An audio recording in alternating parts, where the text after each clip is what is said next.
పేతురు రాసిన మొదటి పత్రిక 1వ అధ్యాయం 3వ వచనం. మన ప్రభువు యేసుక్రీస్తు తండ్రి అయిన దేవుడు స్తుతింపబడును గాక. మృతులలో నుండి యేసుక్రీస్తు తిరిగి లేచుట వలన జీవముతో కూడిన నిరీక్షణ మనకు కలుగునట్లు. ఏం కలగాలంట? నిరీక్షణ మనకు కలుగునట్లు. జీవముతో కూడిన నిరీక్షణ మనకి కలుగునట్లు అనగా అక్షయమైనది. అంటే మనకి ఈ భాష కొద్దిగా టఫ్ గా అనిపించవచ్చు. జీవంతో కూడిన నిరీక్షణ అంటే మనకి కొద్దిగా అర్థం అవ్వకుండా ఉంటుంది. అందుకే వివరించి కింద రాశారు. జీవంతో కూడిన నిరీక్షణ అంటే ఏంటంటే అనగా అక్షయమైనది నిర్మలమైనది వాడబారదైన స్వాస్యము మనకు కలుగునట్లు. ఎందుకోసం అంటే ఆయన పునరుద్ధానంలో తిరిగి లేచింది. మృతులలో నుండి యేసుక్రీస్తు తిరిగి లేచుట వలన మనకేం రావాలంట? జీవంతో కూడిన నిరీక్షణ కలుగునట్లు అనగా అక్షయమైనది నిర్మలమైనది వాడబారదైన స్వాస్థ్యము మనకు కలిగినట్లు. ఆయన తిరిగి లేచింది దేనికంట? మనకు ఆ నిత్య జీవము కలగాలి. మనం అందరం కూడా పోగొట్టుకున్న నిత్య జీవాన్ని అంటే తండ్రి దగ్గరికి చేరుకోవాలి. ఆ మరణ పునరుద్ధానాలు జరిగింది దానికి. మనం అతిక్రమం చేయటం వలన ఏమొచ్చింది? పాపం చేయటం వల్ల మరణం వచ్చింది.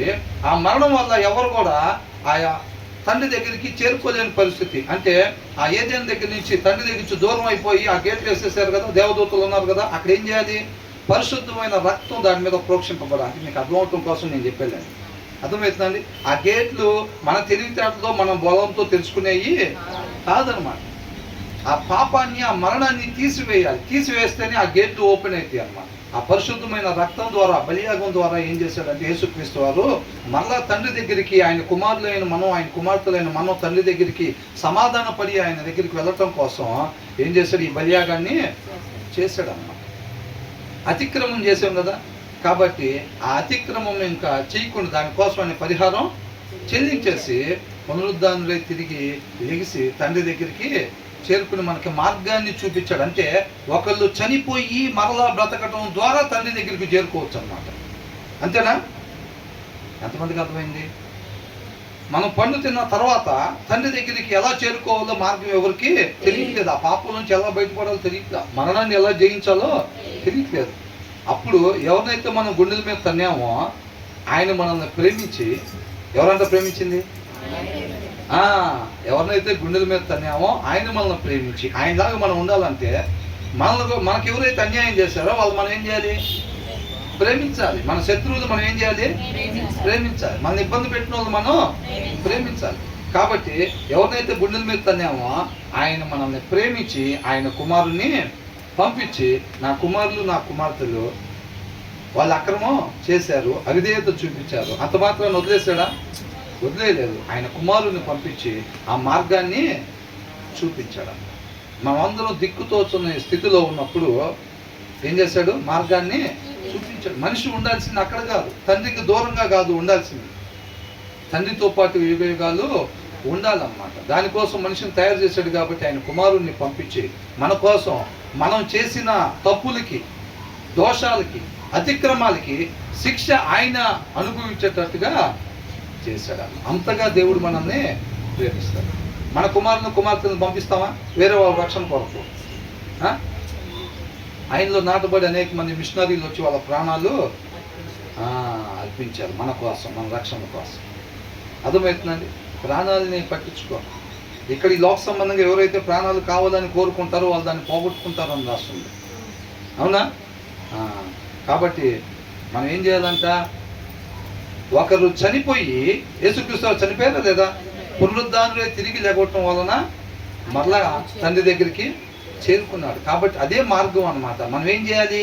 ఆ పండు తిన్న స్వభావం నుంచి మనం ఏం కావాలి? మరణానికి గురి కావాలి. మరణానికి గురి కావాలి. మరలా ఆయనలో పునరుద్ధానులై తిరిగి లెగవాలి. అలాగ లెగిసినట్లయితే మనం పాపం లేని వారుగా ఉంటాం. మన పాపాలకు సంబంధించి ఆయన పరిహారం చెల్లించాడు కదా, దాన్ని మనం ఒప్పుకుంటాం. మేము దానికి అంగీకరిస్తున్నాము. మా జీవితం మీద అధికారం ఆయనకి ఇస్తున్నాం. ఇక మీదట ఇదివరకులాగా అతిక్రమంగా కాకుండా ఇక మేము క్రమంగానే జీవిస్తాం అనేది బాప్తీసు తీర్మానం అన్నమాట. ఆ తీర్మానం తీసుకున్నప్పుడు ఏమైందనంటే చక్కగా ఇమ్మీడియట్గా ఏం చేయాలి, పిల్లలు పుట్టగానే చక్కగా ఏం చేస్తారు, అమ్మటే పాలు తాపిస్తారు, అవునా కదా. కాబట్టి మనం కూడా ఆ తీర్మానం తీసుకున్న తర్వాత అక్కడి నుంచి ఏం చేయాలి, వాక్యం చదువుతూ ఉండాలి. చక్కగా వాక్యం చదువుతూ ఉంటే మనం లాస్ట్ ఈస్టర్కి చెప్పుకున్నాం ఈ మెసేజ్ ఏంటంట, సిమ్ 1 సిమ్ 2. కాబట్టి ఏంటి, ఆ పాత స్వభావ లక్షణాలు అన్నీ కడిగివేయబడతా ఆయనలో ఉండే లక్షణాలు, గుణ లక్షణాలు మనలో డౌన్లోడ్ అవుతూ ఉంటాయి. ఆయన పోలికలోకి, ఆయన స్వరూపంలోకి మార్చబడతాం. అప్పుడు తండ్రి ముందు నిలబడినప్పుడు ఆయన వలే ఉంటాం కాబట్టి ఆయన మనల్ని అంగీకరించి దగ్గరికి తీసుకుంటాడు అన్నమాట, అవునా. అలాగుండాలి. కాబట్టి మనం ఏంటంట, మరణించి తిరిగి లేకపోతే ఒకళ్ళు కొత్తగా జన్మిస్తేనే తప్ప ఎక్కడికి వెళ్ళారంట, నిత్య జీవానికి చేరుకోలేరు. అంతే తప్ప ఈ మార్పు హృదయంలో కలగాలి. అంతే తప్ప మనం జస్ట్ నీళ్ళలో మునిగి లేచి మన ఇష్టం వచ్చినట్టుగా ఉంటే ఏం చేసినట్టు, ఆయన అవమానపరిచినట్టు, దాన్ని సద్వినియోగం చేసుకున్నట్టు కాదన్నమాట. అది ఒక లైసెన్స్గా భావించుకున్నట్టు, దుర్వినియోగం చేసినట్టు. లాస్ట్ టైం ఎలాగైతే రిజెక్ట్ చేశారో మరలా అదే రీతిగా ఆయన రిజెక్ట్ చేసినట్టేనమాట, అవునా. కాబట్టి ఇక్కడ ఏమన్నంటాడు, మృతులలో నుండి యేసుక్రీస్తు తిరిగి లేచుట వలన మనకేం కావాలంట, నిత్య జీవం మనకి రావాలని చెప్పి ఆయన ఆ పునరుద్ధానుడై తిరిగి లెగిశాడు, మార్గాన్ని మనకి చూపించాడు అన్నమాట. తర్వాత ఏమంటున్నారు, ఆయన తన విశేష కనికరము చొప్పున మనలను మరలా జన్మింపజేసాడు. ఏం చేశాడంట, మరలా మనల్ని జన్మింపజేశాడు. రక్షణ ఎక్కడి నుంచి వచ్చింది, ఆయన కృపా కనికరం వల్లనే వచ్చింది తప్ప మన క్రియల వలన రాదన్నమాట. ఒకళ్ళు తండ్రి చేత ఆకర్షింపబడితే తప్ప కుమారుడి దగ్గరికి ఎవరు కూడా రాలేరన్నమాట, అర్థమవుతుందండి. కాబట్టి సువార్త చెప్పిన ప్రతి ఒక్కరు మనం రక్షింపబడలే, కానీ తండ్రి చేత ఆకర్షింపబడిన వాళ్ళే రక్షింపబడతారు, అవునా.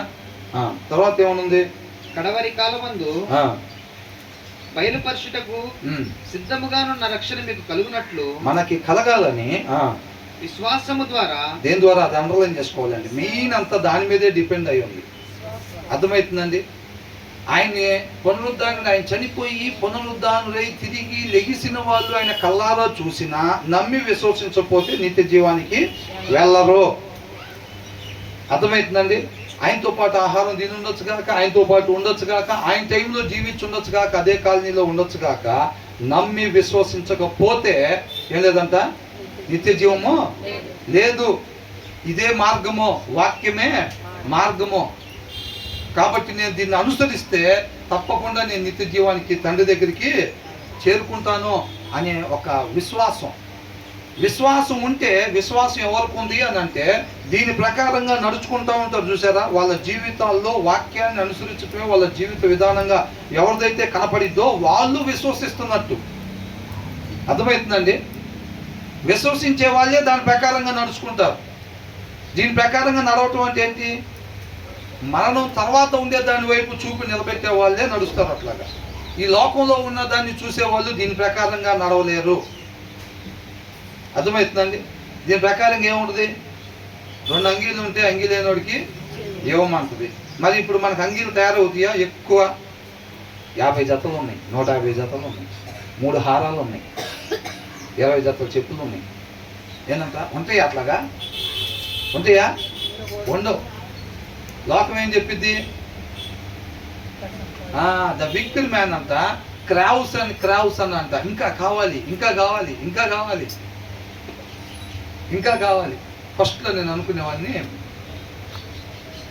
నేను అసలు జాబ్ కూడా స్టార్ట్ అవ్వకముందు చదువుకున్న రోజుల్లో తర్వాత నాకు ఎలా బతుకుతానని ఒక భయం ఉండేది. మా ఇంట్లో అన్నీ ఉండేవి. నా తర్వాత మా అమ్మాయికి వచ్చింది ఆ భయం. అయితే మా ఇంట్లో ప్లేట్లు ఇవన్నీ ఉండేవి, కూర్చోటానికి కుర్చీలు, పడుకోవటానికి మంచాలు, టీవీలు అవన్నీ ఉండేవి. నేనేమనుకునేవాడిని అంటే అసలు నేను ఎలా బతుకుతాను, నేను పెళ్ళైన తర్వాత ఇవన్నీ నేను ఎప్పుడు కొనుక్కోవాలి, ఇవన్నీ నేను ఎలా కొనుక్కుంటానని పెద్ద భయపడిపోయేవాడిని. అవన్నీ చూసి నేను రాత్రిపూట పడుకుంటే నా తోటలో నిద్రపోతూ ఉండేవాళ్ళు. మేము అప్పుడు యూత్ కదండి, కొద్దిగా డాబాల మీద అక్కడ పడుకునేవాళ్ళం. కొద్దిగా మా ఇంట్లో అడిగి వెళ్ళి ఫ్రెండ్స్తో పాటు పడుకునేవాళ్ళు. అక్కడ పడుకొని నా పైన ఆకాశంలో చూసుకుంటా దీని గురించి ఆలోచిస్తూ ఉండేవాడిని. నిజంగా జరిగిందని కట్టుకత్త ఏమీ కాదు. ఏమనుకునేవాడిని అంటే అప్పట్లో ఒక్క 3 లక్షలు అంటే ఎంత ఉంటే ఈ మెయింటెనెన్స్ జరిగిద్దని క్యాలిక్యులేషన్ వేసుకున్నా. ఆ టీవీకి, కరెంటు బిల్లుకి, బియ్యం ఎంత అయింది, బియ్యం కట్ట ఎంత అవుతుంది, కూరగాయలు ఎంత అవుతుంది, అన్ని క్యాలిక్యులేషన్ వేసుకుంటే ఆ వడ్డీ ఎంత రావాలి, ఒక 3,000 రూపాయలు వస్తే బియ్యం కట్ట వచ్చింది, కూరగాయలు వస్తాయి, కరెంటు బిల్లు వచ్చింది, ఈ మొత్తం కూడా జరిగిపోతాయి. మన బ్రహ్మాండానికి ఏదో కావాలి, పెద్ద మేడగది కావాలి, లేకపోతే కార్లు కావాలి అనేది కాకుండా మనం మినిమం ఇబ్బంది లేకుండా బతకాలంటే ఒక 3,000 రూపాయలు నెలకి కావాలి. 3,000 రూపాయలు నెలకు కావాలంటే బ్యాంక్ అకౌంట్లో ఒక 3 లక్షలు ఉండాలి. అప్పుడు ఒక 1,000 రూపాయలు వడ్డీ వచ్చింది. నెలకు 3,000. అసలు మనం ఏ పనికి పోకపోయినా ఏమి లేకపోయినా శుభ్రంగా బియ్యం కట్టింటికి వచ్చేసింది, కూరగాయలు వచ్చేస్తాయి, కరెంటు బిల్లు కట్టి టీవీ ముఖ్యం కదా, అప్పుడు మనం టీవీ చూసుకోవచ్చు, కరెంటు బిల్లు ఇదంతా కూడా బ్రహ్మాండంగా అయిపోయింది. 3 లక్షల రూపాయలు అని అంటే ఎలాగొస్తాయో అని అనుకుంటా ఉండేవాడిని. చాలా అదే భయపడుతూ ఉండే, 3 లక్షలు కాదు, 3 లక్షలు ఉంటే అసలు బతికిపోతాం, ఎలాగైనా సరే లైఫ్లో 3 లక్షలు సంపాదించాలి అని అనుకుంటా ఉండేవాడిని. దేనికి? అప్పుడు మనం ఏంటి, దేవుడి మీద పెద్ద అనుకున్న పరిస్థితి కాదు, మనకు తెలియదు. ఆయన ఇస్తాడు, అవన్నీ కూడా ఆయన సమకూరుస్తాడు అన్న విషయం మనకి తెలియదు. అప్పుడు నేనే ఏదో చేసుకోవాలి, మా నాన్న టైం లాంటి ఇదంతా పెట్టుకున్నాడు, నేను ఎట్లా చేసుకుంటాను భయపడుతూ ఉండేవాడిని. ఎక్కువగా భయపడిపోతూ ఉండేవాడిని. తర్వాత ఏమైందంటే దేవుడి కృపను బట్టి 3 లక్షలు జతపని ఉద్యోగానికి వెళ్తాం చేయటం. తర్వాత 3 ఏమైందనంటే కాస్ట్ ఆఫ్ లివింగ్ పెరిగింది, అంటే జీవిత విధానం ఖర్చు పెరిగింది కాబట్టి 3 లక్షలు అప్పుడు అనుకున్నాను, ఇప్పుడైతే 5 లక్షలు అవసరం పడేటట్టుంది అని అనుకున్నా. చిన్నగా 3 కాస్త ఏమైంది, 5 అయింది. 5 పాకులాట మొదలైంది. తర్వాత చిన్నగా 5 జమ అయింది. 5 అయిన తర్వాత ఏమైంది, 5 తర్వాత ఇంకా ఆన్లైన్ చూడటం చిన్నగా 10, 15 అట్లాగా చిన్నగా మొదలవుతుంది అన్నమాట. అదే అంటుంది ఇప్పుడు ఈ వాక్యానుసారం విశ్వాసం లేని వాళ్ళు ఎలా ఉంటుందంటే అది ఇంకా కావాలి, ఏంటంట ఇంకా కావాలి. ఎన్ని కోట్లు వచ్చినా మనం అనుకున్న ప్రపంచ కోటీశ్వరుని అడిగినా కానీ ఏమంటాడు, ఆయన అప్పుడు పడుకోవటం కాదు, ఆఫీసులోనే అవసరం అయితే 2 గంటలు నిద్రపోయి మళ్ళీ పని చేసుకునేవాడని మనం చెప్పుకున్నాం కదా. ఆయన ఇప్పుడు కూడా అదే పని చేస్తూ ఉంటాడు. ఎందుకని, ఇంకా కావాలి. ఆ 2వ ప్లేస్లో వాడు ఎవడో ఫస్ట్ ప్లేస్కి వచ్చేస్తాడేమో, ఎవడు అందుకోలేని రికార్డు ఒకటి మనం పెట్టాలి అని ఆ జీవిత కాలం పరిగెడతానే ఉంటారు. ఇంకా కావాలి, ఇంకా కావాలి, ఇంకా కావాలి. కానీ విశ్వాసం ఏం చెప్పిద్ది, 2 అంగీలు ఉంటే 1 అంగి అవతల ఒకటి కాదు, నిన్ను వలే ఈ పొరుగు వారిని ప్రేమించాలి అని. అంటే మన లైన్లో ఇప్పుడు మనకుంది, మన కొన్ని అంటే మన లైన్లో అందరు కొనియా లేదో చూసుకోవాలిగా. నిన్ను వలే నీ పొరుగు వారిని ప్రేమించాలంటే మన లైన్లో అందరి పరిస్థితి బాగానే ఉందా, తింటానికి ఉందా, వస్త్రాలు ఉన్నాయా సరిగ్గా, ఎవరికన్నా లేకపోతే ఏం చేయాలి, ఐడెంటిఫై చేసి మనకున్న సమృద్ధిలో నుంచి తీసుకొని వెళ్ళి వాళ్ళకి. దావీదు అదేగా చేశాడు, నాకున్న బ్రహ్మాండంగా ఉంది, నా తరానికి, నా పిల్లల తరానికి దేవుడు ఇచ్చాడు, దేవుడికే స్తోత్రం అన్నాడా. నాకు ఆధార సరిపడా ఉంది, ఇంకెవరికి లేదు, మన ఊర్లో ఎవరికైతే లేదు వాళ్ళ లిస్టు తయారు చేయండి, వాళ్ళకి ఆ సమృద్ధిలో నుంచి కానుకల్ని పంపించండి. అది మనకెందుకు చెప్పారు, మనం కూడా అలా ఉండాలి. కట్టుకున్నామా, నగలు పెట్టుకున్నామా, ఇంకా మిగిలినవి అయితే ఆ 2 కూడా పెట్టుకో. ఇంకా మిగిలినవి అయితే ఏం చేయాలి, షాపింగ్ కని పోయాం, 50,000 తీసుకొని 30,000తో షాపింగ్ అయిపోయింది, 20,000తో వస్తాం ఇంటికి. ఇంకో తలావు జత కొనుక్కుంటే సరిపోయింది. లేకపోతే 50,000 చదువుతాడు కాబట్టి ఆయన ఎంత పట్టుకొస్తే అంత. ప్రస్తుతానికైతే 50,000 షాపింగ్ కంటే పర్లేదు, నేను చదువుకుందాం పదండి అంటారు. ఏంటి చదువుకుందాం పదండి, 49,500 ఉన్నా సరే అక్కడ ఏదో ఒకటి బాదం పాలు దాకా 500 చేసుకుని ఇంటికి రావాల్సిందే తప్ప మళ్ళీ స్టాకు పెట్టకూడదు, అవునా. అట్లా కాకుండా మనం అట్లా మిగుల్చుకునే వారంగా కాకుండా ఏం చేయాలంట, ఎవరైతే అవసరతలో ఉన్నారో వాళ్ళకు మనం ఇచ్చే వారంగా ఉండాలి. లోకం ఏం చెప్పిద్ది, ఎవడెట్లా పోతే మనకెందుకు, దాచుకో. దీనికి ఎలాగుంది, క్వైట్ ఆపోజిట్ ఉండిద్ది అన్నమాట, అవునా. పూర్తి వ్యతిరేకంగా ఉండిద్ది విశ్వాసికి అవిశ్వాసికి. అవిశ్వాసి అంటే వాళ్ళు సపరేట్గా ఏమి టీవీలో చూపించినట్టుగా మసిపూసుకొని కొమ్ములు వేసుకున్నట్లుగా ఏమి ఉండరండి, అన్నావు కదా. మేము క్రిస్టియన్స్ అండి, దీక్ష వేసుకున్నాము, అందుకే ప్రార్థనకి వెళ్ళాము అంటాడు. క్రిస్టియన్స్ అని బాప్తిసం తీసుకున్నాను, ఎప్పుడప్పుడు మందు అవుతాం అని అంటున్నారు. ఇప్పుడు వీళ్ళందరూ ఎవరు, విశ్వాసులు అని చెప్పుకుంటా తిరిగి అవిశ్వాసులు అన్నమాట, అవునా. అలా ఉండకుండా నిజమైన విశ్వాసం కలిగి ఉండాలి. కాబట్టి ఇక్కడ ఏమంటున్నాడు, కడవరి కాలమందంతా బయలుపరచబడుటకు సిద్ధముగా ఉన్న రక్షణ మీకు కలుగునట్లు విశ్వాసము ద్వారా ఆ రక్షణ మనకు కలగాలంటే ఏం చేయాలంట? విశ్వాసము ద్వారా దేవుని శక్తి చేత కాపాడుబడు. మీ కొరకు విశ్వాసం లేకపోతే ఈ లోక సంబంధమైన వాటిని చూస్తూ ఉంటాం, వాటి కోసం పరిగెడతా ఉంటాం. మనకి దేవుని శక్తి మనకి కాపుదలగా ఉండదు. విశ్వాసం కలిగిన వారికే ఏంటంటే దేవుని శక్తి చేత కాపాడబడు మీ కొరకు పరలోకమందు భద్రపరచబడి ఉన్నది. ఎవరి కోసం? ఎందరైతే విశ్వాసము కలిగి ఉంటారో వారికి మాత్రమే ఆ స్వాస్థ్యం అంట. పైనున్న వాటిని మాత్రమే ఎవరైతే వెతుకుతారో వాటికి సంబంధించిన క్రియలు. అవునా? దాచుకోవటం కాదు. ఎప్పుడైతే ఒకరికి టిఫిన్ ఇప్పిస్తే అది అక్కడ ఉంచబడింది. అది విశ్వాసానికి సంబంధించిన క్రియ. అవునా? రేపు మనం నిత్య జీవంలో ఉంటామో దానికి సంబంధించిన క్రియ అన్నమాట ఇది. ప్రభు నేను నమ్ముతున్నా అంటే అయితే నీ కుమారుని తీసుకొని వచ్చి నేను చెప్పే ప్లేస్లో బలి ఆ ప్రభు అట్లా కుదరదు అన్నాడా? తీసుకొని వెళ్ళాడు. ఏం చెప్పావు ప్రభు, ఏం చేస్తున్నావు? ఇస్తానని చెప్పావు, ఒకని ఇచ్చావు, వాడిని మళ్ళీ తీసుకొచ్చి బలి ఇమ్మంటున్నావు అని అన్నాడా? ఏమీ లేదు. ఇవన్నీ శరీర కోరికలు అన్నమాట, ఈ అనుమానాలు ఇవన్నీ కూడా. ఆత్మను అనుసరించడం ద్వారా శరీర క్రియలను మనం ఏం చేయాలంట? శరీర క్రియలను ఎలా జయించాలి? ఆత్మను అనుసరించడం ద్వారా శరీర క్రియలను మనం జయించవచ్చు. ఆత్మని వాక్యాన్ని అనుసరించడం ద్వారా శరీర క్రియలను మనం జయించాలంటే వాక్యాన్ని అనుసరించాలి. ఈ క్వశ్చన్స్ అన్ని వస్తాయి. ఈ క్వశ్చన్స్ అన్నిటిని జయించాలని అంటే వాక్యము, దేవుడి నోట నుంచి వచ్చిన మాట, నీ కుమారుని తీసుకొచ్చి అక్కడ ఇవ్వమన్నది, చెప్పింది చేయటం. ఆయన మాటను అనుసరించడం ద్వారా శరీర క్రియలు మనం, శరీర కోరికలు మనం జయించవచ్చు. మనం చేయాల్సిన పని అదనమాట. అర్థమవుతుందండి? కాబట్టి మనకేం చేయాలంట? విశ్వాసము ఉంటేనే. విశ్వాసం లేకపోతే ఇక్కడికి చూస్తారు. విశ్వాసం ఉంటే వాక్యాన్ని అనుసరించే వరంగా ఉంటాం. కాబట్టి విశ్వాసం ద్వారా దేవుని శక్తి చేత కాపాడుబడి మీ కొరకు ఆ స్వాస్థ్యం పరలోకమందు నీళ్ళలో మునిగి లేచిన వాళ్ళందరికీ రాదండి. విశ్వాసం ఉంచాలి. ఆ విశ్వాసం క్రియలతో కార్యసిద్ధి కలగాలి. అది అబ్రహాం విశ్వాసం అన్నమాట. వాళ్ళు నీతిమంతులుగా ఎంచబడతారు అబ్రహాము వలె. రేపు అబ్రహాం ఉండే ప్లేస్లో ఉంటారు. అంతే తప్ప మన నీళ్ళలో మునిగిలేసి క్రియలు వేరేగా ఉన్నాయి అనుకోండి, ఆ విశ్వాసం దెయ్యాల విశ్వాసం. ఆ విశ్వాసం రేపు దెయ్యాల దగ్గరికే తీసుకెళ్ళింది. అంతేనా? కాబట్టి క్రియలు కలిగిన విశ్వాసము మనం కలిగి ఉండాలి. తర్వాత ఏమంటున్నారు? ఇందువలన మీరు మిక్కిలి ఆనందించుచున్నారు. కానీ ఇప్పుడు ఏమైంది? మనకి రూట్ ఏదైతే నిత్య జీవానికి దారి. ఎందుకు ఆనందించేది మనం?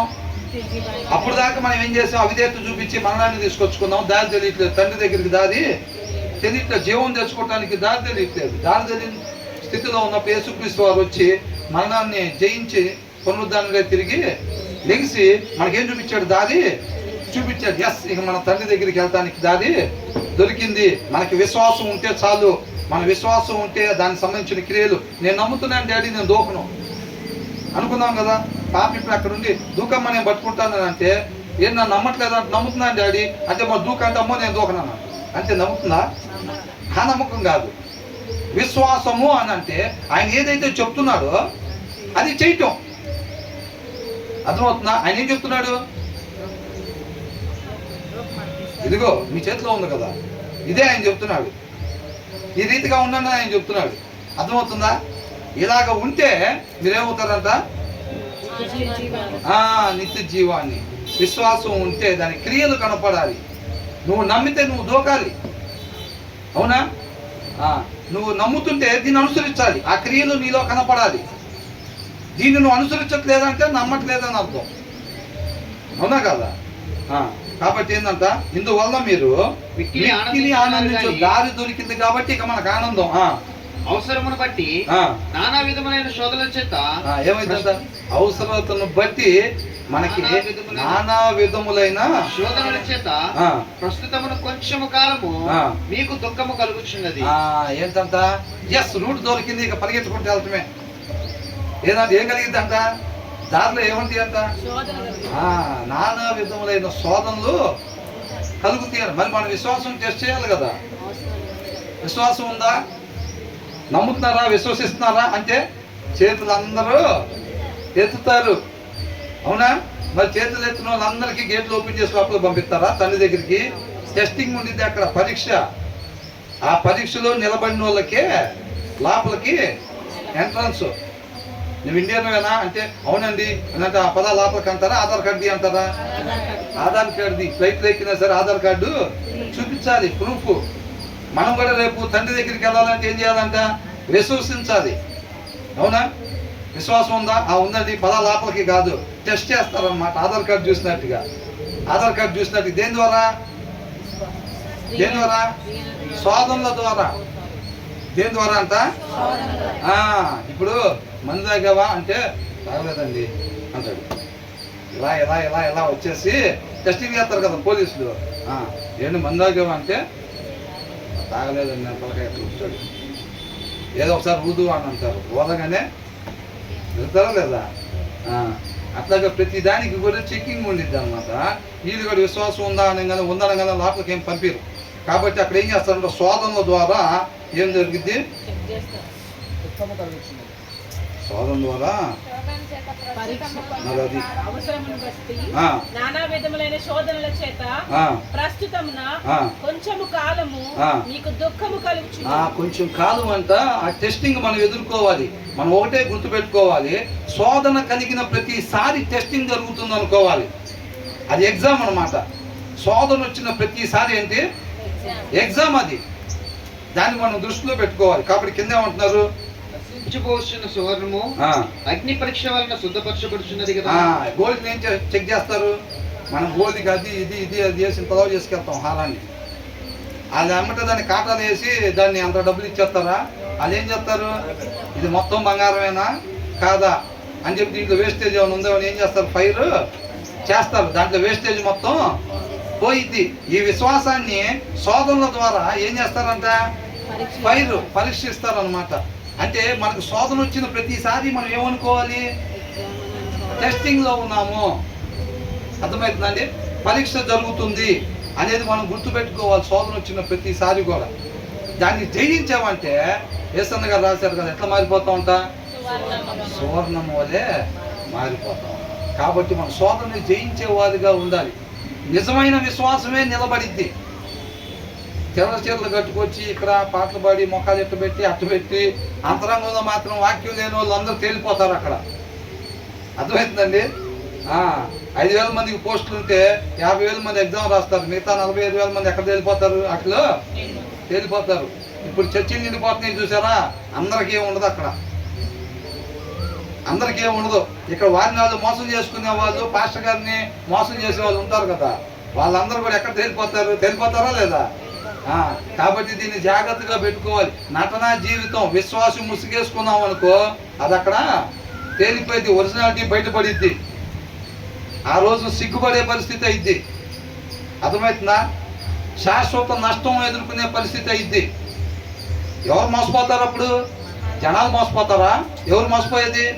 అది వాక్యం చదవకుండా వాక్యం చదివిన వాళ్ళు ఎలాగుంటారో అలాగా మనం బిహేవ్ చేయటం నేర్చుకున్నాం అనుకోండి, చేస్తారా చేయరా? డబ్బులుండో, డబ్బులు ఉన్నవాడు ఎలా బిహేవ్ చేస్తాడు, ఎలా నడుస్తాడు, ఎలా ఉంటాడు, ఎలా మాట్లాడతాడు, అవి నేర్చుకుంటారు జనం. బేసిక్గా డబ్బులు ఉండవు. ఇప్పుడు కూడా ఏం చేస్తారంటే విశ్వాసం ముసుగేసుకుంటారు చాలామంది. వాళ్ళు ఇలాకాడ వాక్యం చదవరు. వాళ్ళ అంతరంగంలో ఆకలి వాళ్ళకి ఉండదు, ఆత్మీయ ఆకలి వాళ్ళకి ఉండదు. అది దేవుడికి స్పష్టంగా కనపడింది. కానీ ఆ ముసుగేసుకొని, విశ్వాసం ముసుగేసుకొని జనాన్ని మోసం చేస్తారు. ముఖ్యంగా వారిని వాళ్ళు మోసం చేసుకుంటారు అన్నమాట. కాబట్టి అదే ముసుగేసుకొని నిత్య జీవంలోకి వెళ్ళిపోవచ్చు అంటే అట్లాగేమి తీసుకోరు. పరీక్షింపబడిద్ది అనమాట. ఆ పరీక్షలో మనం గెలిస్తేనే ముందుకు పోవటం, అంతే తప్ప ఆ ఫైట్ చేసినప్పుడు ఆ శోధనలో ఏమవుతుందంటే ఆ విశ్వాసం డూప్లికేట్ విశ్వాసం అయితే పోయింది. అందుకని ఏమంటున్నారు తర్వాత? దానికంటే అమూల్యమైన మీ విశ్వాసము ఈ శోధనల చేత పరీక్షకు నిలిచినది. ఏం చేసిందంట? మన విశ్వాసం ఈ శోధనల చేత పరీక్షకు నిలిచినది. అర్థమవుతుందండి? కాబట్టి ముందుగానే సరైన విశ్వాసం కలిగి ఉండాలి. మనం సరైన విశ్వాసం మన హృదయంలో దేవుని వాక్యం సమృద్ధిగా ఉన్నట్టయితే దాన్ని అనుసరించే వారంగా మనం ఉంటాము. ఆ విశ్వాసం కలిగిద్ది, ఆ ఆకలి కలిగిద్ది. వాక్యం చదవటం వల్ల ఆ ఆత్మీయ ఆకలి కలిగిద్ది, ఆశ కలిగిద్ది, ఆయన ఆశ్రయిస్తాం అన్నమాట. అర్థమవుతుందండి? అప్పుడు ఆ విశ్వాసం నిలబడిద్ది రేపు రోజున అక్కడ. అదే అంటున్నారు. తర్వాత ఏమంటున్నారు? ఈ పునరుద్ధానంలో క్రీస్తు వలె మనం కూడా యేసు క్రీస్తు వారు విశ్వసించారు కాబట్టి ఆయన ఏం చేశాడు? ఈ లోక సంబంధంగా ఉండకుండా తండ్రి మాట ప్రకారంగానే ఉండి మరణాన్ని జయించాడు అనమాట. ఆయన విశ్వసించి క్రియలు చూపించాడు. అవునా కదా? ఆయన కొట్టలేక, ఎవరిని తిరిగి కొడుతుంటే కొట్టలేక, పట్టుకుంటుంటే పారిపోలేక, ఈ లోకంలో సంపాదించుకోలేక ఆయన అవన్నీ క్రియలు అన్నమాట. తండ్రి చెప్తున్నాడు ఈ రీతిగా ఉండమని, కాబట్టి మనం ఆ రీతిగా ఉండాలి. ఆయన మాట ప్రకారంగానే ఉన్నాడు. అది క్రియ అన్నమాట. ఆయన జీవిత విధానములో క్రియలు కనపడుతుంది. దాన్ని విశ్వాసంగా తండ్రి పరిగణలోనికి తీసుకున్నాడు. మన జీవితంలో కూడా వాక్యాన్ని అనుసరించటం అనే క్రియల్ని దేవుడు విశ్వాసంగా పరిగణలోనికి తీసుకుంటాడు. ఆయన అలా క్రియలు కలిగిన విశ్వాసం కలిగి ఉన్నాడు కాబట్టి పునరుద్ధానుడై తిరిగి లెగిశాడు. అలాంటి విశ్వాసమే మనం కూడా కలిగి ఉన్నట్టయితే గనక మనం కూడా క్రీస్తు వలె పునరుద్ధానుడై తిరిగి లెగుస్తాము తప్ప మనం కానీ క్రియలు లేని విశ్వాసం కానీ డూప్లికేట్ విశ్వాసం పట్టుకొని ఉన్నామంటే దెయ్యాల దగ్గర చేరిపోయే పరిస్థితి ఉండిద్ది. అవునా? కాబట్టి మనం అలాగా ఉండకూడదు అనమాట. తర్వాత ఏమంటున్నారు? యేసుక్రీస్తు ప్రత్యక్షమైనప్పుడు మీకు ముప్పును మహిమయు ఘనతయు కలుగుటకు అప్పు చెప్పేసావా? ఏమైందంట? విశ్వాసం అంటే ఈ శోధన చేత పరీక్షకు నిలిచినదై యేసుక్రీస్తు ప్రత్యక్షమైనప్పుడు మీకు మెప్పును మహిమయు ఘనతయు కలుగుటకు కారణమగును. అది కారణమైంది. ఏది? ఆ విశ్వాసం. ఆ శోధనని జయించిన విశ్వాసం ఉందో చూసారా? అది మనకి రేపు మెప్పు కలగటానికి కారణం. ఎవరైతే తండ్రి దగ్గర లోపలికి ఎలా అవుతారో వాళ్ళకి మెప్పు ఘనత ఇవన్నీ కలిగింది. అక్కడ ఎప్పుడైతే విశ్వాసం ముసుగు వేసుకొని వస్తారు చూసారా? ఆ శోధనలు వచ్చినప్పుడు ఆ ముసుగు పోయి బయటపడినప్పుడు వాళ్ళకి మెప్పు కలిగిద్దా? సిగ్గు కలిగిద్దా? సిగ్గుపడాల్సిన పరిస్థితి ఉండిద్దా? ఘనత కలిగిద్దా? అవమానం కలిగిద్దా? వాళ్ళకి ఒరే నువ్వా లోపల ఎట్లా ఉన్నావా? బయట బ్రహ్మాండంగా చర్చిపోతావు కదరా, రోజు బ్రహ్మాండంగా షోయింగ్ చేస్తావు కదరా అనుకుంటారా లేదా? ఆ రోజు బయటపడిపోయింది ఎవరేంటన్నాడు. ప్రతి ఒక్కరు కంపల్సరీ దాంట్లో నుంచి వెళ్ళాల్సిందే. ఇప్పుడు మనం ఒక మాల్లోకి వెళ్ళామనుకో, మెయిన్ ఎంట్రన్స్ దగ్గర ఇది పెడతారు ఒకటి. అవునా? ఆ మాల్ లోపలికి వెళ్ళాలంటే కంపల్సరీగా అందరు దాంట్లో నుంచి డిమార్ట్కి వెళ్ళేటప్పుడు కూడా ఉండిద్దా లేదా? దాని లోపల నుంచి వెళ్ళాల్సిందే. ప్రతి ఒక్కళ్ళ జీవితంలో అందరు కూడా ఆ పరిస్థితిలో నుంచి వెళ్ళాల్సిందే. అక్కడ ఫేక్ ఉండదు, అక్కడ లంచాలు పెట్టి కొంటం ఉండదు. అర్థమవుతుందా? కాబట్టి ఇవన్నీ జనాన్ని మాయ చేసినట్టు మోసం చేసినట్టు అక్కడేమీ కుదరదు. అక్కడ ఒరిజినాలిటీలు బయటపడిపోతాయి. మన ఒరిజినాలిటీయే నిజమైన విశ్వాసం అనుకోండి, అదే విశ్వాసం ఉండిద్ది. కాబట్టి ఆ విశ్వాసం రేపు మనకి మెప్పు ఘనత, యేసుక్రీస్తు వారు వచ్చినప్పుడు మనకి మెప్పు ఘనత ఉండిద్ది. అంతే తప్ప వాళ్ళెవరో వాక్యం చెబుతున్నారని మనం చెప్పాలి, వాళ్ళెవరో పాటలు పాడుతున్నారని చెప్పి మనం పాడాలి, వాళ్ళెవరో ప్రార్థన చేస్తున్నారని మనం చేయాలి కాదు. మన హృదయంలో ఎప్పుడైతే వాక్యమైన దేవుడికి అవకాశం ఇస్తామో ఆయన నడిపింపుడు బట్టి మనం నడవాలి. మనం ఎల్లప్పుడూ చేసుకోవాల్సిన ప్రార్థన, ప్రభువా నన్ను పూర్తిగా ఉపేక్షించుకొని నీ ఆత్మ నడిపింపు ప్రకారంగా మాత్రమే నడిచే కృపని దయచే ప్రభువా. క్రియలతో నిన్ను మహింపరిచే కృపని దయచే ప్రభువా. నీకే మహిమ, నీకే స్తోత్రం. మనకు నచ్చినట్టు మనం ఉంటున్నాం. అలగటం ఎవరైనా క్రియలతో నీకు మహిమ. యేసుక్రీస్తు వారు ఏం చేశారు? చేయటానికి నువ్వు నాకు ఇచ్చిన పని భూమి మీద నేను సంపూర్ణంగా నెరవేర్చి నిన్ను మహింపరిచాను. ఆయన క్రియలతో తండ్రిని మహింపరిచాడు. సమస్త మానవాళి ఆయన మహిమ కొరకు నిర్మించుకున్నాడు దేవుడు.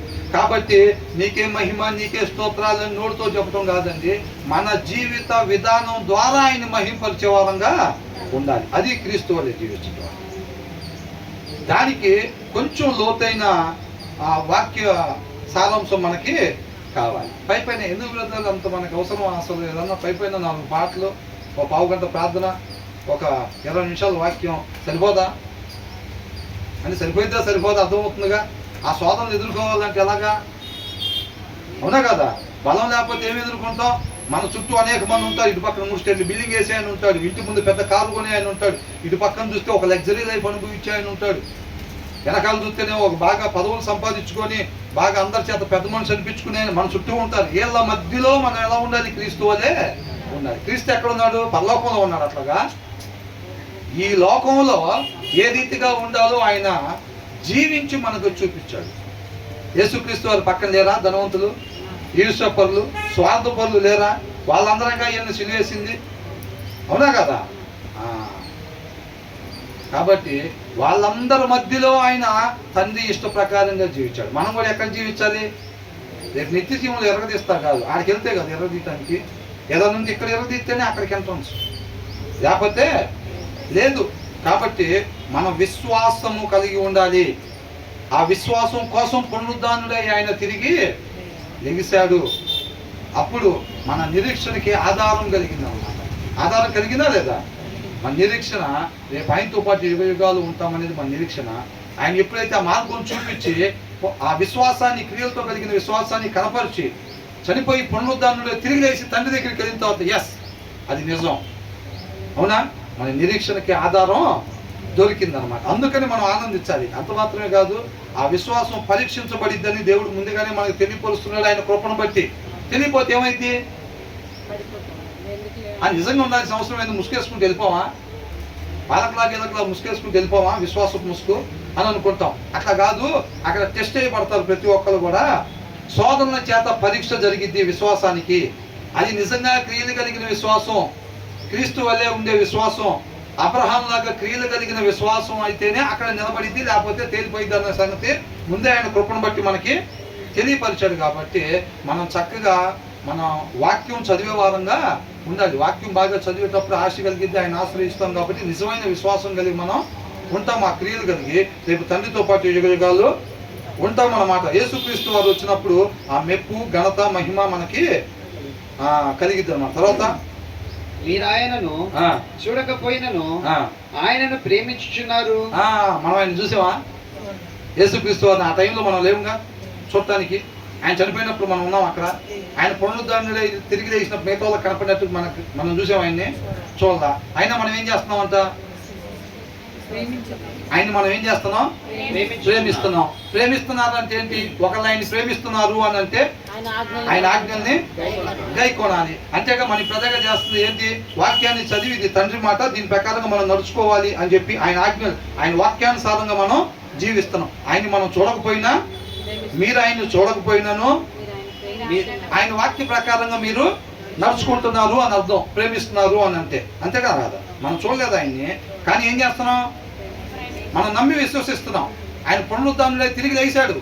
మేము చూడకపోయినా సరే మేము నమ్ముతున్నాం. మేము నమ్మటమే కాదు, ఆ నమ్మకం క్రియలు కలిగిన నమ్మకం. అది ఎలాంటిదంటే ఇదిగో మేము వాక్యాన్ని అనుసరిస్తాం. మా జీవిత విధానం చెక్ చేసుకోండి, మా జీవితాన్ని చెక్ చేసుకోండి. మా జీవితంలో ఆ వాక్యాన్ని అనుసరించే క్రియలు కనపడుతున్నాయి, అవునా? మేము అది చూడకపోయినా సరే మేము ఆయన తిరిగి లెగిశాడు అని చెప్పి మేము నమ్ముతున్నాము, విశ్వసిస్తున్నాము. మేము కూడా ఆ విశ్వాసాన్ని కలిగి మా జీవితంలో ఆ క్రియలు చేస్తున్నాం. తండ్రి మాట ప్రకారంగా కుమారుడు ఎలాగైతే నడుచుకున్నాడో క్రియలు కలిగిన విశ్వాసంతో ఆయన పునరుద్ధారణలో తిరిగి లేచాడు. ఇక మాకు మా నిరీక్షణకు ఆధారం దొరికింది. మేము కూడా ఏం చేస్తాం? ఆయన మాట ప్రకారంగా మేము నడుచుకోవటం అనే క్రియలు కలిగిన విశ్వాసంతో మేము కూడా తప్పనిసరిగా పునరుద్ధారణలో తిరిగి లేచి తండ్రి దగ్గరికి చేరుకుంటాము. కాబట్టి మీరు ఆయనను చూడకపోయినను ఆయనను ప్రేమించుతున్నారు. ఇప్పుడు ఆయనను కనులారా చూడకయే విశ్వసించుచు ఏం చేస్తున్నారు? ఇప్పుడే మన కనులారా చూసామా? చూడలా. ఆయన ఏం చేస్తున్నాం? విశ్వసిస్తున్నాం లేదా? ఎస్, ఆయనే మార్గం, ఆయనే సత్యం, ఆయనే జీవం. తప్పనిసరిగా మాకు కూడా పునరుద్ధానం ఉంది. నిత్య జీవంలో మాకు కూడా అవకాశం ఉంది. తండ్రితో పాటు మేము కూడా యుగ యుగాలు, యేసుక్రీస్తు వారు ఎలా అయితే తండ్రితో పాటు ఉంటున్నారో యుగ యుగాలు ఎలాగైతే ఉంటారో మేము కూడా ఆ రీతిగా ఉంటాము అని చెప్పి విశ్వసిస్తున్నాం, మనం చూడకపోయినా సరే, అవునా? అందుకనే తోమాకి ముందు తోమా ఒక్కడితోనే ఏంటి అవిశ్వాసి అయిన తోమా ఒక్కడితోనే చెప్పలా. వీళ్ళందరూ మిగతా 11 మంది అక్కడ ఉన్నప్పుడు కూడా యేసుక్రీస్తు వాళ్ళు తలుపులోని లోపలికి వచ్చినప్పుడు వీళ్ళందరూ కూడా భయపడిపోయి దెయ్యం అని చెప్పి అనుకుపోయారు. నమ్మారా? ఫస్ట్ ఆ మరియా అక్కడికి వెళ్ళి చూసి వచ్చి సమాధి తీయబడి ఉంది, ఆయన లెగిసాడంట, అక్కడ ఉన్న దేవదూతలు మాకు చెప్పారు, మీకు చెప్పమని చెప్పి పంపించారు అని అన్నప్పుడు ఆమె వచ్చి చెప్తే వీళ్ళు నమ్మారా? వీళ్ళు నమ్మలేదంట. ఆమె మాటలు పిచ్చి మాటలు లాగి వీళ్ళు పరిగణలోనికి తీసుకున్నారు. అంటే వీళ్ళు విశ్వసించారా? వీళ్ళు నమ్మారా? వీళ్ళు నమ్మలా, విశ్వసించలా. తోమా కూడా అదే చెప్పాడు. అవునా? కాబట్టి దేవుడు పరిచయం వాళ్ళకి అప్పగించాడు. అక్కడ గదిలోకి వచ్చిన తర్వాత వాళ్ళకి ఏం చెప్పాడు? చూసి నమ్మిన వానికంటే చూడక నమ్మిన వారు ధన్యులు. మీరు వెళ్ళి ఈ సువార్త మొత్తానికి ప్రకటించండి అని అన్నాడు. తోమా ఒక్కడే అల్ప విశ్వాసం మన కాడకు పంపించారు. అందుకని మన భారతదేశం ఇట్లా గెలిచింది. మిగతా సార్లు పోయిన వాళ్ళు ఏం విశ్వాసం కలిగిన వాళ్ళు కాదు. వాళ్ళు కూడా ఊరు నమ్మలా. మన వాళ్ళకి ఏదైనా దొరికితే చాలు దాన్ని చెప్పలుగా తీసుకోవటం, ఊరు మొత్తం పాంప్లెట్లు పంచుతారు. అవునా? కాబట్టి ఏంటంట, చూడక నమ్మిన వారు ధన్యులు, ఈ సువార్తను పోయి మొత్తం చెప్పండి మీరు అక్కడికి వెళ్ళి అని అన్నాడు. కాబట్టి మనం ఏం చేయాలి? ఇప్పుడు మనం ఏం చేస్తున్నాం? మన రైట్ వేలో ఉన్నామా లేదా? ముసుగు లేకుండా నిజంగానే మనం ఆయన చెప్పిన మాట ప్రకారంగా నడుచుకుంటుంటే ఆయన ప్రేమిస్తున్నట్టు. కాబట్టి మనం ఆయన చూడకపోయినా సరే ప్రేమిస్తున్నాము. అంత మాత్రమే కాదు, ఆయన చూడకపోయినా సరే కన్నులారా చూడకయే విశ్వసిస్తున్నాం మనం. అవునా? జాగ్రత్తగా గుర్తుపెట్టుకోండి. విశ్వసిస్తున్నట్టయితే గనక వాక్యానుసారంగా మన జీవితం ఉండాలి. అలా ఉండాలి అని అంటే మన హృదయంలో వాక్యం ఉండాలి ఎనీ టైం. అర్థమైందా? అది లేకపోతే గనక డూప్లికేట్ విశ్వాసం ఉండింది. శోధన వచ్చినప్పుడు పడిపోతాము. కాబట్టి ప్రతి దానికి స్టార్టింగ్ వాక్యం చదవటమే. అందుకని పేతురు రాసిన పత్రికలోనే ఏమనుంది? ఈ మొదటి అధ్యాయం చివరిలో 22వ వచనం ఒకసారి చూడండి. మొదటి అధ్యాయం చివరి వచ్చిన 22వ వచనం. 22 మీరు క్షయబీజం నుండి కాక శాశ్వతమైన జీవము గల దేవుని వాక్యము మూలముగా అక్షయ బీజము నుండి పుట్టింపబడిన వారు కనుక నిష్కపటమైన సహోదర ప్రేమ అంటే దేవుని ప్రేమ. A person desire is everlasting unfailing love. దేవుని ప్రేమ కోరుకుంటారు ప్రతి ఒక్కళ్ళు కూడా మన నుంచి. అవునా? కాబట్టి మన క్షయ బీజం నుంచి కాకుండా అక్షయమైన దేవుని వాక్యం వల్ల మనం పుట్టిన వారు అయితే మనకేం కావాలి? సహోదర ప్రేమ, దేవుని ప్రేమ మనం కలిగి ఉండాలి. అర్థమవుతుందండి? అలా కాకుండా లోపల ఇంకా కుళ్ళు కొడుతుంది, ఈర్షు కొడుతుంది, ద్వేషం వస్తుందని అంటే హృదయంలో వాక్యం లేదు. దావీదు ఆ దినాన్ని కోట మీద ఉన్నట్టుగా ఉన్నామని అర్థం. అర్థమవుతుందండి? సంసోన్ దెలీలా దగ్గర ఉన్నట్టుగా, మోషే బండతో మాట్లాడమంటే కర్ర తీసుకుని కొట్టేటప్పుడు ఎలా ఉన్నాడో అలా ఉన్నామని అర్థం అన్నమాట. ఇవన్నీ అర్థమవుతుందా? కాబట్టి మనం ఏం చేయాలి? అలా సహోదర ప్రేమ కలిగి ఉండాలంట. అలాగా ఏం చేయాలి? సహోదర ప్రేమ కలుగునట్లు సత్యం ఏంటి? వాక్య సారాంశం సత్యము. అది ఎలా కలిగిద్దంట? మనం దేవుని ద్వారా పుట్టిన వారం అయితే మనకేం కావాలంటే నిష్కపటమైన సహోదర ప్రేమ కలిగి ఉండాలండి. అది గుర్తు. ఎవరి దగ్గర అయితే దేవుని ప్రేమ ఉండిద్దో వాళ్ళు దేవుని ద్వారా పుట్టారని అర్థం. అర్థమవుతుందండి? ఎవరి కాళ్ళు అనేసుకుంటే కదా, నువ్వు అక్కడవేనా, నేను కూడా దేవుని ద్వారా పుట్టా, మనందరం ఎవరి పిల్లలు అనుకోగానే సరిపోదు. అట్లాగా అర్థమవుతుందండి? అది క్రియారూపకంగా కనపడాలి. మనలో క్రీస్తు మాత్రమే కనపడాలి మన జీవిత విధానంలో. అర్థమవుతుందండి? అప్పుడు మనం వాక్యము ద్వారా పుట్టినట్టు. ఒకళ్ళు కొత్తగా జన్మిస్తేనే అంటే మనం పక్కన దగ్గర ఉన్న నీళ్ళలో పోయి మునిగి లేకుండా మారిపోయినా క్రీస్తులాగా అంటే అట్టగేమి మారిపోరు. కాబట్టి మనం వాక్యం ద్వారా కనబడ్డాము అని అంటే ఖచ్చితంగా దేవుడి ప్రేమే మనలో కనపడాలి. ఆ తర్వాత ఏమన్నా కలుగునట్లు మీరు సత్యమునకు విధేయులవుట చేత మీ మనస్సులను పవిత్రపరచుకుని వారయ్యుండి ఒకరినొకడు హృదయపూర్వకంగాను వికటముగాను ప్రేమించుడి. మిమ్మల్ని మీరు అన్నారా? మీ కుటుంబ సభ్యుల వరకు అన్నారా? మీ రక్త సంబంధికుల వరకు అన్నారా? ఏమన్నారు? ఒకరినొకరు. ఏ దేశం వాడైనా, ఏ కులమైనా, ఏ మతమైనా, ఎవరినైనా సరే మనం ఎలా ప్రేమించాలంట? హోలాటెడ్గా మనం ప్రేమించాలి. హృదయపూర్వకంగా క్రీస్తు వలె మనం ప్రేమించే వారంగా ఉండాలన్నమాట. మనం అర్థమవుతుందండి? మనం విశ్వసిస్తే ఇలా ఉంటాం, విశ్వసిస్తే క్రీస్తు వలె మనం ఉంటాం. ఈ విశ్వాసం రేపు శోధనలో నిలబడిద్దని అంటున్నాడు. అర్థమవుతుందండి? యేసుక్రీస్తు వారిని పరీక్షించారా? పరీక్షించలేదా? శోధనల ద్వారా పరీక్షించిన తర్వాత ఆ పరీక్షలో ఆయన జయాన్ని పొందుకున్నారు. మనం కూడా ఏంటంటే మీరు కూడా విశ్వసించినట్టయితే కనుక రేపు ఆయన దగ్గర ఏం కలిగిద్ది? మెప్పు ఘనత కలిగిద్ది. కానీ ఆ విశ్వాసాన్ని ఏం చేస్తారంట? శోధనల ద్వారా పరీక్షిస్తారు. కాబట్టి కొంతకాలం మీకు శ్రమ ఉంటుంది. దేవుడు మిమ్మల్ని తీసుకున్న దాకా, తండ్రి యేసుక్రీస్తు వారిని తీసుకున్న దాకా ఆయనకి శ్రమ. అవునా? మనల్ని కూడా దేవుడు తీసుకునేదాకా శ్రమ.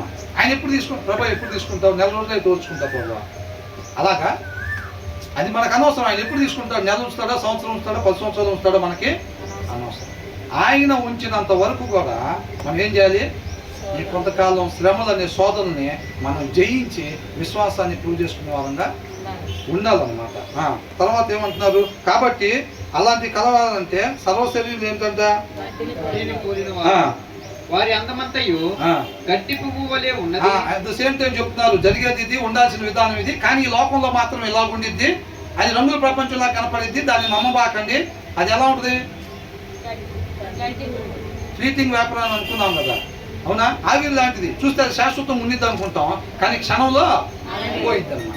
భ్రమ కలిగిస్తాడు అపవాది. కాబట్టి సర్వశరీరులు గడ్డిని పోయిన వారు. వారి అందమంతయు గడ్డి పువ్వు వలె ఉన్నది. గడ్డి ఎన్నును, దాని పువ్వులను రాలును. అయితే ప్రభు వాక్యము ఎల్లప్పుడూ నిలుచును. మీకు ప్రకటింపబడిన సువార్త ఈ వాక్యమే. తర్వాత ప్రభువు దయాళుడని మీరు రుచి చూచి ఉండేడల సమస్తమైన దుష్టత్వమును, సమస్తమైన కపటమును, వేషధారణను, అసూయను, సమస్త దూషణ మాటలను మాని క్రొత్తగా జన్మించిన శిశువును పోలిన వారే నిర్మలమైన వాక్యమును. అది కొత్తగా జన్మిస్తేనంట శిశువును పోలిన వారే అని అంటే అప్పుడే క్రొత్తగా జన్మించాం. మరణానికి గురయ్యి ఆయనలో మనం జన్మించాం అన్నమాట. వాక్యంలో జన్మించాం. జన్మించిన తర్వాత ఏంటంట? శిశువును పోలిన వారై నిర్మలమైన వాక్యమును పాల వలన రక్షణ విషయంలో ఎదుగు నిమిత్తము ఏం చేయాలంట? వాక్యమును పాల వలన అని అంటున్నారు. ఏంటంట? కొత్తగా జన్మించిన పిల్లడికి ఎలాగైతే పాలు తాపిస్తారో మనం ఏం చేయాలంట? వాక్యం అనే పాలు. అవునా? శిశువుగా ఉన్నప్పుడు ఆ శిశువు కొంచెం పెద్దోడైన తర్వాత ఆహారం. అవునా? ఆహారం. అక్కడ పాలు ఆపేసినా చనిపోతాడు, ఇక్కడ ఆహారం ఆపేసినా చనిపోతాడు. అంతేనా? అంటే పాలు ఆపచ్చా ఆపకూడదా? ఆహారం ఆపచ్చా ఆపకూడదా? ఆపకూడదు. బ్రతికినంత కాలం అది తీసుకుంటానే ఉండాలి. మనం కూడా ఏం చేయాలంట? వాక్యం అనే పాలన అంట బ్రతికినంత కాలం ఏం చేయాలి? చదువుతా ఉండాలన్నమాట. చదువుతా ఉంటే మనం ఆ రీతిగా ఉండాలని ఆశ కలిగి ఆయన్ని ఆశ్రయిస్తాం. ఆయన మనం తృప్తిపరుస్తూ ఉంటాడు. ఇది జరుగుతూనే ఉండాలన్నమాట అంతం వరకు కూడా. యేసుక్రీస్తు వారు అలాగే జయించాడు లోకాన్ని. ఆ వాక్యం తండ్రి మాట లేకుండా జయించలేము. తండ్రి మాట లేకుండా మనం ఈ లోకాన్ని జయించలేము. ఈ లోకాన్ని జయింపజేసేది ఆ విశ్వాసమేనంట. ఎస్, నేను నమ్ముతున్నాను ఆయన మార్గం, ఆయన తండ్రి దగ్గరికి చేరుస్తాడు, దానికి సమర్థుడు అని చెప్పి నమ్ముతున్నాను. నమ్మితే దీని ప్రకారం ఉండాలి. అవునా? నమ్మకానికి ఇదేగా. ఈ క్రియలతో కార్యసిద్ధి కలగాలి ఆ నమ్మకానికి. అట్లా లేకుండా ఉట్టి నమ్మకమే అయితే మాత్రం రేపు తేలిపోయింది. నమ్మనోడు, ఉట్టిగానే నమ్మినోడు ఇద్దరు తేలిపోతారు. అసలు నమ్మనోడు కూడా ఎక్కడ ఉంటాడు? నరకంలోనే ఉంటాడు. క్రియలు లేకుండా నమ్మినోళ్ళు కూడా ఎక్కడ ఉంటారు? క్రియలు లేకుండా నమ్మినోళ్ళు కూడా నరకంలోనే ఉంటారు. అర్థమవుతుందండి? కాబట్టి మన జీవిత విధానమే వాక్యాన్ని అనుసరించడం కావాలి. ఆ క్రియల్ని దేవుడు విశ్వాసంగా పరిగణలోకి తీసుకుంటాడు. ఆ విశ్వాసం రేపు నిలబడిద్ది అన్నమాట పరీక్షలో. ఆ తర్వాత ఏమంటున్నారు? రక్షణ విషయంలో ఎదుగు నిమిత్తము ఆ పాలన అపేక్షించు. ఏం చేయాలంటే అపేక్షించాలా? మనం ఏం చేస్తాం? ప్రభా ఇప్పుడు ఇవాళ గురువారం కదా, ప్రభా బైబిల్ తీయమంటావేంది? ప్రభా ఇవాళ సోమవారం కదా, మర్చిపోయావా? శుక్రవారం అనుకున్నావా? ప్రభా శుక్రవారమే తీయాలా? ఆదివారం తీయాలి, మంగళవారం సాయంత్రం తీయాలి, స్త్రీలైతే బుధవారం తీయాలి. ప్రభా గురువారం ఇవాళ కూడా తీయమంటావేంది ప్రభా అని అంటావా? ఆ పాలన ఏం చేయాలి? మనం ఏం చేస్తాం? పొద్దున్న లేకంగానే ఇవాళ శుక్రవారం కాదుగా, కొంపదీసి ఏంటంట? కొంపదీసి శుక్రవారం కాదుగా, కొంపదీసి ఆదివారం కాదుగా, ఇవాళ సోమవారం గురువారం అయితే బైబిల్ తీసే పని లేదు. మన ఇష్టం ఇంక ఇష్టాన్ని నెరవేర్చకుండా దూసుకుని వెళ్తాం దేశకారులాగా. శుక్రవారం అదైతే ఆ కోటి టీయనరా అంటాం. ఏం కోటు? ఆత్మీయ కోటు. అది ధరించుకోవాలి. డ్రెస్ కూడా ఉంది, దానికి సపరేట్ అలమార ఉంటుంది. తగు మాత్రం కానీ రాసి ఉంది కాబట్టి దాంట్లో తగు మాత్రం డ్రెస్సులు ఆలమరలో ఉంటాయి. ఆలమరలో ఉండే డ్రెస్సులు ఎప్పుడు వేస్తాం? సోమవారం, మంగళవారం, బుధవారం, శుక్రవారం, ఆదివారం ఆ షెల్ఫ్లో డ్రెస్సులు. ఎందుకంటే తగు మాత్రం ఉండాలి. మిగతా రోజు చెమ్కీలు ఉన్నాయని ఈ ఆలమరలో ఉంటే అవి సోమవారం, గురువారం చేస్తాం. అందుకనే కష్టంగా కాదు వాక్యం చదవటం అంటే, అబ్బో వాక్యం అంటే చాలు ఎక్కడ లేని ఇది వస్తున్నాడు. అందుకని ఇక్కడ ఏమంటున్నాడు చివరిలో? ఆ పాలను ఆపేక్షించండి. పిల్లలు చూసారా? మా పిల్లకైతే ఏం లేదు, ఏదైనా పెట్టాలా, చిన్నపిల్లలు పెట్టాలి లేదా, మమ్మీ ఏం చేసేది, నోటి దగ్గర అట్లా చేయి పెట్టంగానే వాళ్ళు ఎమ్మటే నోరు తెరుస్తారు. వాళ్ళు ఇక ఎమ్మటే తీసుకోసరిలే ఏంటంట అట్లా చేయి పెట్టంగానే వాళ్ళు ఎమ్మటే నోరు తెరుస్తారు. అంటే ఏంటి? వాళ్ళు ఇష్టపడుతున్నారా, ఇష్టపడలేదా? అలా నోటి దగ్గర ఏది తగిలినా కానీ, చెయ్యి తగిలినా, ఏది తగిలినా, ఏదైనా వస్తువు తగిలినా వాళ్ళు ఏం చేస్తారు? అవునా? వాళ్ళు అలాగంటారు. వాళ్ళు అంటే వాళ్ళు ఏం చేస్తున్నారు? అపేక్షిస్తున్నారు. వాళ్ళు ఏం చేస్తున్నారు? ఇష్టపడుతున్నారు. వాళ్ళు ఇష్టపడుతున్నారు. ఆహారం అంటే మనం కూడా ఏం చేస్తాం?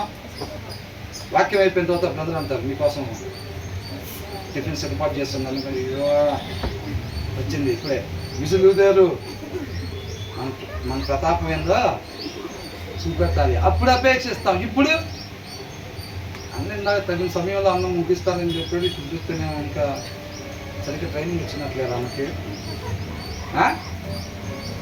మనం ఎప్పుడు అపేక్షిస్తున్నాం, ఎప్పుడు ఉపేక్షిస్తున్నాం. అందుకని ఆ పాలన ఏం చేయాలంట? ఆ పాలు లేకపోతే మన జీవితం అయిపోయింది, చనిపోతాం, ఆత్మీయ మరణం వచ్చింది. ఏ పాలు? బాగా తినమన్నారు అని చెప్పి ఆ తిండి కాదండి, ఈ తిండి ఈ వాక్యం అనే తిండి అంట మనకి ప్రతి దినం బ్రతికినంత కాలం ఉండాలన్నమాట. అందుకు దాన్ని అపేక్షించాలి. అవునా? ఓ పూట టిఫిన్ తినకపోతే ఏం కాదు, ఓ పూట భోజనం. ఇప్పుడు ఇది తినపోతే మాత్రం అయిపోతాం, ఆత్మీయత పోయిద్ది అనమాట. అర్థమవుతుందండి? కాబట్టి ఎప్పుడైనా అవసరం అయితే ఒక పూట శారీరక ఆహారం ఆపినా పర్వాలేదులే, కానీ ఆత్మీయ ఆహారం ఒక పూట కూడా ఆపకూడదు. ఎందుకని? బొమ్మల నుంచి చూస్తూ ఉంటాడు ఒక ఆయన, ఎవరైనా అపవాది. ఎప్పుడు ఇలా ఆత్మకు ఫుడ్ పెడతాం, ఆపుతారా, అటాక్ చేద్దామని చూస్తూ ఉంటాడు. అర్థమవుతుందండి? ఎన్ని రోజుల నుంచి కాసుకుని కూర్చున్నాడో దావీదు కోసం. కూర్చుని ఉన్నాడా లేదా? అప్పుడు దొరికాడు. వదులుతాడా?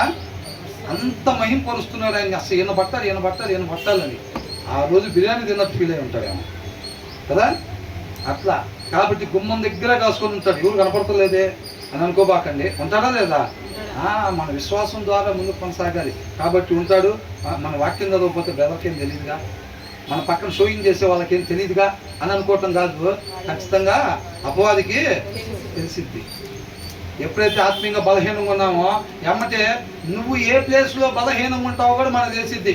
ఎలాగో తెలుసా? ఇటు మనం కొత్తగా జన్మించక ముందు మనం కొన్ని ప్లేసుల్లో వీక్గా ఉంటాం. పిండి ద్వారా పడే చేపకి పిండేసే పడతారు. అవునా? ఆ చేపని పిండేసే పడతారు.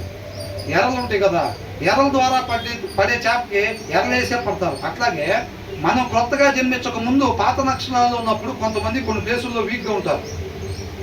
నీకు నాకు ఎప్పుడైతే హృదయంలో తగిన వాక్యం లేనప్పుడు ఏం చేస్తాడంటే ఆ ఎర్రను తీసుకొచ్చి ముందు ఆడిస్తాడు. ఎక్కడో దగ్గర, ఆఫీస్ దగ్గర, ఇంటి దగ్గర, లేకపోతే ఎక్కడో ఒక దగ్గర ఆ ఎర్ర తీసుకొచ్చి పెడతాడు. నువ్వు కొత్తగా జన్మించక ముందు, బాప్తిసం తీసుకోక ముందు నువ్వు ఏ ప్లేస్లో వీక్గా ఉన్నావో అది నీకు ఇష్టం అనమాట. ఆ ప్లేస్లో నువ్వు బలహీనం కాబట్టి ఆ ఎర్రను తీసుకొచ్చి ముందు పెడతాడు. నీ ఆత్మకు బలం లేదు కాబట్టి ఏమైంది? ఆటోమేటిక్గా పడిపోతాం. అర్థమవుతుందండి? అదే మనం చక్కగా ఆత్మీయ ఆహారం నిత్యం కలిగి ఉన్నాం అనుకోండి, అంతం వరకు క్రీస్తు వలె దేవుడి మాట మనం కలిగి ఉన్నాం అనుకోండి. యేసుక్రీస్తు వారి దగ్గర ఎర్ర పెట్టలేదా? ఎనీ టైం పెట్టుంటాడు. మనకు కూడా ఎనీ టైం పెట్టినా సరే ఏమవుతాడు? అంతం వరకు మనం హృదయంలో ఎప్పుడైతే వాక్యం పెట్టుకొని ఉంటామో అంతం వరకు గుమ్మాల కాడ కుక్కలా కాపలా ఉంటాడులే, కానీ మనల్ని ఏమీ చేయలేడు. ఎప్పుడైతే ఆయన దగ్గర నుంచి పిలుపు వచ్చిందో మనం జయించిన వారుగా ఉంటామో మనోడు ఏం చేస్తాడు? మనోడు కాదులేండి, అపవాది ఏం చేస్తాడు? ఓడిపోయినవాడిగా, సిగ్గుపడేవాడిగా, అవమానపడేవాడిగా ఉంటాడన్నమాట. అందుకనే యుద్ధం ఆయనకు అప్పగించాలి, జయాన్ని మనకు అప్పగిస్తాడు. యుద్ధం ఆయనకు అప్పగించడం అంటే యుద్ధరంగం మన హృదయం, మన హృదయాన్ని ఆయనకు అప్పగించాలి. 119 దావీదు కీర్తనలో ఉంది. నా హృదయాన్ని లోపరుచుకున్నాను, నీ ఆజ్ఞను నీ కట్టలు గైకొనటానికే నా హృదయాన్ని లోపరుచుకున్నాను అంటాడు.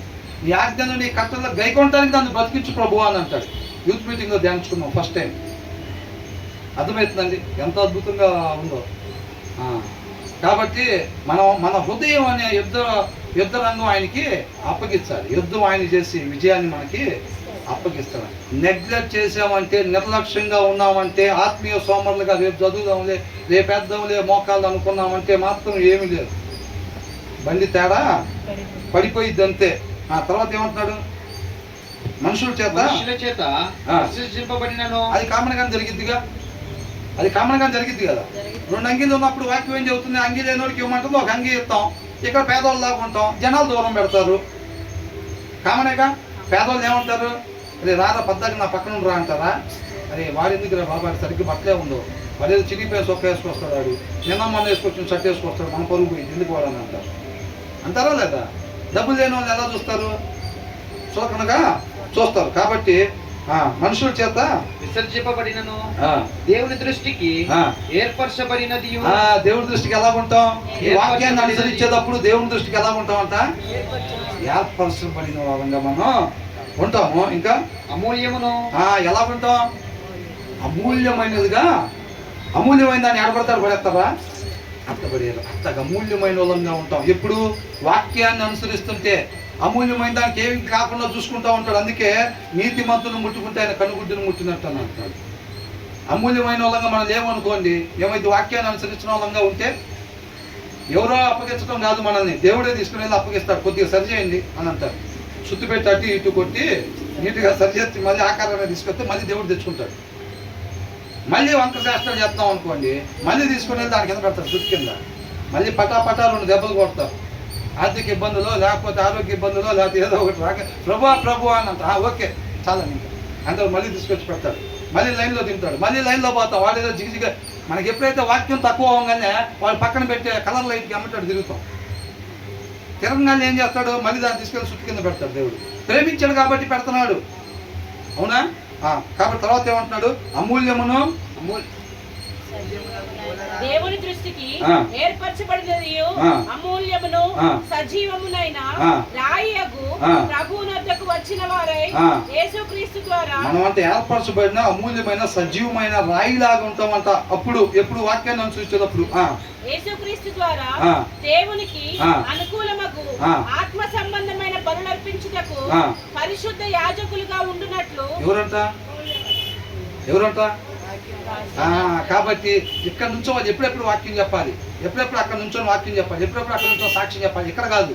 పరిశుద్ధ యాజకులు ఎక్కడ ఉండాలి? దేనికోసం ఆశపడాలి? అక్కడ యాజకులుగా ఉండేదానికోసం ఆశపడాలి. తప్పులేదు. ఖచ్చితంగా ప్రతి ఒక్కరు కూడా అక్కడ పరిశుద్ధ యాజకులుగా ఉండేదానికోసం ఆశపడాలి అంతే. ఒకవేళ ఇక్కడ కూడా దేవుడు నడిపించాడు అనుకోండి, ఆయన ఇష్టపడితే కనుక మనం ఎక్కడైనా ఉండాలి. ఎక్కడ నిలబడితే ఇక్కడ ఉండాలి, అక్కడ నిలబడితే అక్కడ నిలబడాలి అంతే. ఆ తర్వాత ఏమంటారు? పరిశుద్ధ యాజకులుగా ఉండునట్లు మీరును సజీవమైన రాళ్ల వలె నుండి ఆత్మ సంబంధమైన మందిరముగా కట్టబడుచున్నారు. ఏమవుతున్నాం అంట మనం? ఆత్మీయ నూతన యెరూషలేము అంటే అది. నూతన యెరూషలేము అంటే అది. మనం ఆ ప్లేస్లో మనం ఎలా ఉండాలంట? ఆత్మీయ రాయిలాగా. ఆయన మందిరాన్ని నిర్మిస్తున్నాడు. ఒక్కొక్క రాయిని సెలెక్ట్ చేసుకుంటున్నాడు. ఇది పనికొచ్చిద్దా? ఆ జడ్సన్ రాయి పనికొచ్చిద్దా? ఆ నన్సీ రాయి పనికొచ్చిద్దా? ఆనంద్ రాయి పనికొచ్చిద్దా? ఈ రాయి బాగుంది, ఇది ఇక్కడ పెడితే పర్ఫెక్ట్గా సెట్ అయింది. ఆ రాయి తీసుకుంటాడు, అక్కడ పెట్టుకుంటాడు. అవునా? ఇంకే రాయి పనికొచ్చిద్దని చూస్తున్నాడు. మనకెళ్ళి ప్రతి నరుని చూస్తూ ఉంటాడో లేదా? చూస్తున్నాడు. అట్లా ఆయన చెయ్యి పడిందంటే ధన్యులుగా అయిపోతాం, ధన్యజీవులుగా మారిపోతాం. అవునా? ధన్యజీవులుగా మారిపోతాం. ఆయన కృప పొందుకోవటం కోసం తహతహలాడాలి. ఆయన చూపు పడటం కోసం, ఇంటి పక్కన వాళ్ళు ఇంటి వెనకాల చూపు పడటం కోసం కాదు, ఆయన చూపు పడటం కోసం తహతహలాడాలి. ఆయన కళ్ళు దృష్టి ఎవరి మీద పడిద్దంట? ఎవరైతే వాక్యాన్ని అనుసరించి నిర్మలమైన పాలు, ఆ వాక్యం అనే ఆహారం సమృద్ధిగా తీసుకుంటా క్రియలు కలిగిన విశ్వాసం ఎవరైతే బలంగా కలిగి ఉంటున్నారో ఆ రాయిని ఆయన సెలెక్ట్ చేసుకుంటాడు. ఏ రాయిని పడితే ఆ రాయినే సెలెక్ట్ చేయడు. అట్లా తీసుకొని ఏం చేస్తాడు? నూతన యెరూషలేముని నిర్మిస్తాడు అనమాట. ఒక్కసారి ఇటు వచ్చేసేయండి. మళ్ళీ ఇప్పుడు దీంట్లో 9వ వచనం చూడండి ఒకసారి. అయితే మీరు 2వ అధ్యాయం 9వ వచనం. అయితే మీరు చీకటిలో నుండి ఆ, ఆశ్చర్యకరమైన తన వెలుగులోనికి మిమ్మల్ని పిలిచిన వాని గుణాతిశయములను ప్రచురము చేయు నిమిత్తము ఏం చేయాలంటే మనం చీకటిలో నుంచి ఆశ్చర్యకరమైన తన వెలుగులోనికి మిమ్మల్ని పిలిచిన వాణ్ణి గుణాతిశయములను ఆయన గుణాతిశయాలు, ఆయన గుణాలని మనం ప్రచురింపజేయాలి. ఆయనలో ఉండే గుణాలు మన జీవితం ద్వారా కనపరచాలన్నమాట జనాలకి. అర్థమవుతుందండి? క్రీస్తు వలె జీవించటం ద్వారా మనం ఆయన గుణాతిశయాల్ని ప్రచురము చేయ నిమిత్తము ఏర్పరచబడిన వంశం. ఈ వంశంలో ఉండాలి, ఎలమంచుల వంశంలో ఉండాలి, ఆ మంచుల వంశంలో ఉండాలి, ఈ వలరుని వంశంలో ఉండాలి. అట్లా అంటే నేను ఆ పేర్లు అంటే ఆ చెడ్డోళ్ళు నేనేం చూడలేదండి, కొద్దిగా పేరు మోసం ఇంటి పేర్లు కాబట్టి చెప్తున్నాను అంతే. అట్లాంటి వంశంలో పుట్టి ఉండాల్సిందిరా, నేను తిప్పేవాళ్ళని మేసం. ఆ వంశాల్లో కాదండి మనం ఉండాలని కోరుకోవాల్సింది. ఏ వంశంలో అంట? ఈ వంశంలో ఉండాలంట మనం.